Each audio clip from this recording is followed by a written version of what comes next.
Hello అండి, అందరికీ welcome back to our channel Priyanka Telugu vlogs.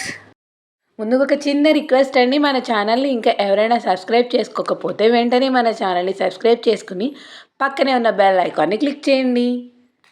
ఈ వీడియోలో మనం వరలక్ష్మి వ్రత విధానము అలాగే వరలక్ష్మి వ్రత కథ తెలుసుకుందాం. వరలక్ష్మి వ్రత విధానము. వరలక్ష్మి వ్రతం ఆచరించే రోజు ఉదయాన్నే తలస్నానం చేసి ఇంటిని శుభ్రం చేసుకోవాలి. ఇంట్లోని పూజ గదిలో కానీ గదిలో ఒక మూల కానీ మండపం ఏర్పాటు చేసుకోవాలి.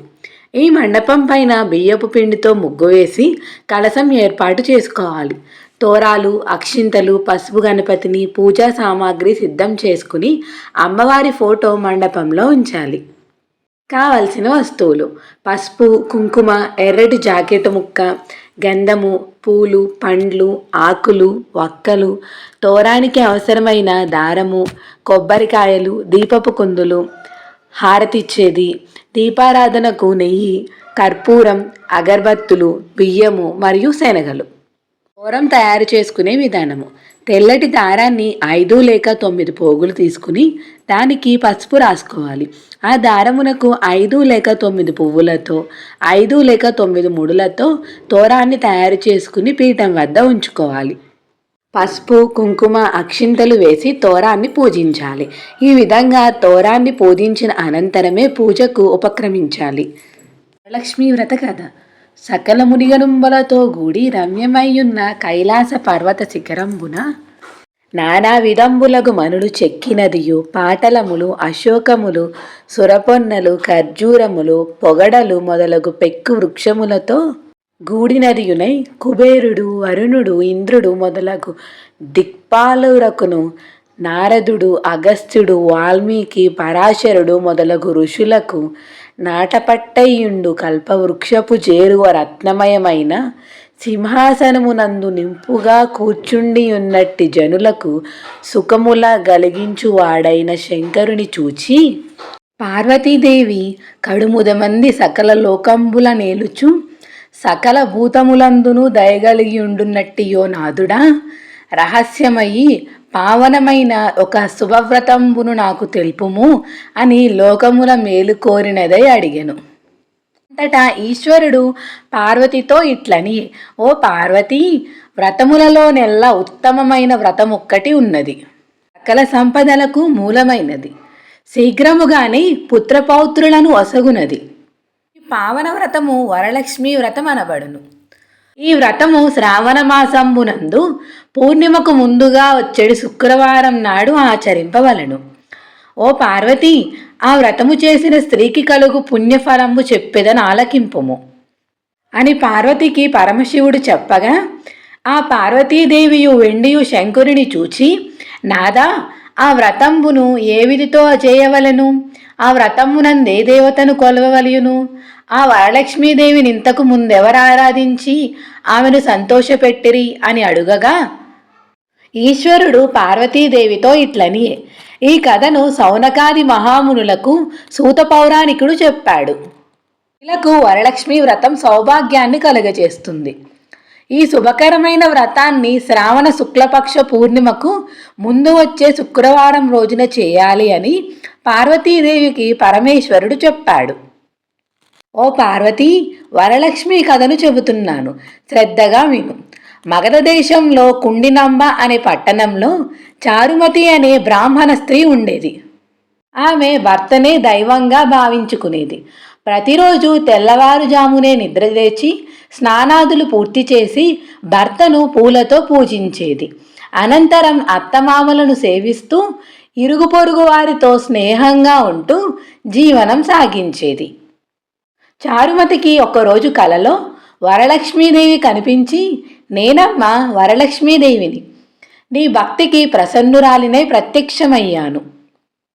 శ్రావణ శుక్ల పూర్ణిమకు ముందుగా వచ్చే శుక్రవారం రోజున నన్ను భక్తితో సేవిస్తే నీ కోరికలు నెరవేరుస్తాను అని చెప్పింది. చారుమతి ఆనందంగా భక్తిభావంతో వరలక్ష్మీదేవికి ప్రదక్షిణ నమస్కారాలు చేసి, నమస్తే సర్వలోకానం జనన్యే పుణ్యమూర్తయే శరణ్యే త్రిజగద్వంద్యే విష్ణువక్షస్థలాలయే ఓ జగన్మాత, నీ దయ వలన ప్రజలు ధనధాన్య సంపన్నులవుతున్నారు, విద్వాంసులై సకల శుభాలు అందుకుంటున్నారు. నేను గత జన్మలలో చేసిన పుణ్యఫలంగా నీ దర్శన భాగ్యం కలిగింది. ఇక నా జన్మ దైన్యమైంది అంది కలలోనే. చారుమతి భక్తికి వరలక్ష్మీదేవి మెచ్చి అనేక వరాలు అనుగ్రహించి అంతర్ధానమైంది. చారుమతి నిద్ర నుంచి లేవగానే తనకు వరలక్ష్మీదేవి ప్రత్యక్షమై వరాలు ఇచ్చిన విషయం గుర్తు వచ్చింది.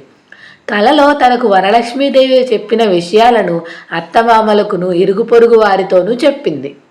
శ్రావణ మాసం రాగానే వరలక్ష్మీ వ్రతం సంప్రదాయబద్ధంగా చేద్దామని చెప్పింది. చారుమతి చెప్పినప్పటి నుంచి స్త్రీలు శ్రావణ మాసం కోసం ఎదురు చూడడం ప్రారంభించారు.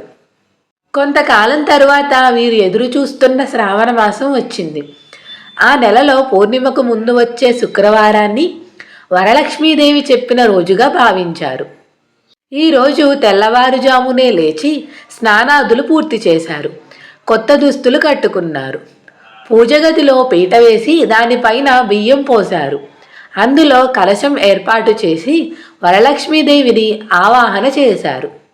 ఆ రోజు సాయంత్రం చారుమతి తోటి స్త్రీలతో కలిసి పద్మాసనే పద్మకరే సర్వలోక పూజితే నారాయణ ప్రియేదేవి సుప్రీతా భవ సర్వదా అని ధ్యానించి వరలక్ష్మీదేవిని ఆవాహన చేసింది. షోడశోపచార పూజలు పూర్తి చేసి 9 సూత్రాలున్న పసుపు దారాలను ధరించింది.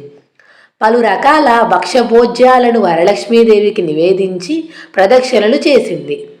ఇలా మొదటి ప్రదక్షిణ పూర్తి కాగానే ఆ స్త్రీలందరి కాళ్లలో గళ్ళుగళ్ళుమనే శబ్దం వినిపించింది.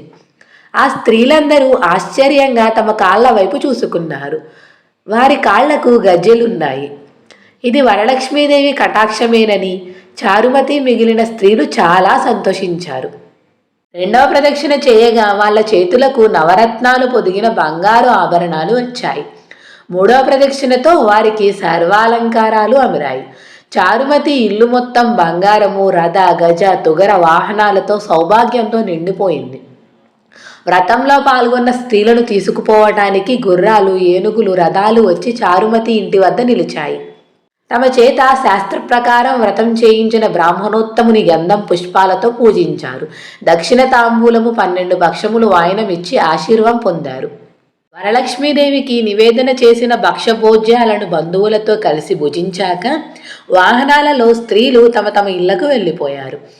ఆ రోజు నుంచి చారుమతితో పాటు పలువురు స్త్రీలు ప్రతి సంవత్సరం వరలక్ష్మీదేవిని పూజిస్తూ సకల సంపదలతో సుఖంగా ఉన్నారు.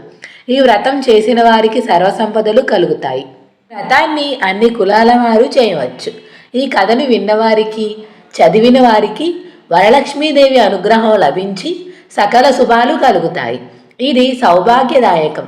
సర్వ రోగాలు, సకల రుణాలు హరించి సర్వత్రా రక్ష చేకూరుతుంది అని పార్వతీదేవికి చెప్పాడు శివుడు.